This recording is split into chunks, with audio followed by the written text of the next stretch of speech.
आपण पुढच्या बातमीकडे वळतोय। या बातमीमध्ये शिवसेना आणि ठाकरे गटाच्या कार्यकर्त्यांमध्ये वाद झाल्याचं पाहायला मिळतंय। प्रकरण जोगेश्वरीतलं आहे। जोगेश्वरी हे मुंबईतले एक पश्चिम उपनगर आहे। समाज माध्यमामध्ये एका प्रतिक्रियेच्या नंतर हा वाद निर्माण झालाय। शाखा प्रमुखावर झालेल्या टीकेच्या नंतर हे भांडण सुरू झालं। ठाकरे गटाच्या कार्यकर्त्याच्याकडून छत्री वाटपाचा कार्यक्रम आयोजित करण्यात आला होता, त्यावेळेला हा वाद वाढला।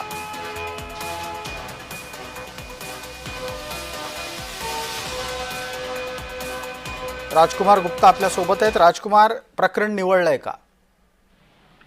ही घटना काल रात्रीची होती। उबाटा गटाकडे छत्री वाटपचे कार्यक्रम होता, जे सोशल मीडियावर लाईव्ह केला होता। नंतर शिंदे गटाचे जे शाखा प्रमुख आहे त्यांना काही टीका केला होता। नंतर दोन्ही गट आमने सामने आला होता, त्यामध्ये हाणामारी झाली होती आणि गालीगलोच केलं होतं। ज्या व्हिडिओ व्हायरल होतं त्यानंतर दोन्ही गटामध्ये माफी मागल्यानंतर हा मिटला होता। नंतर हे व्हिडिओ व्हायरल झाला आहे। ठीक आहे, धन्यवाद।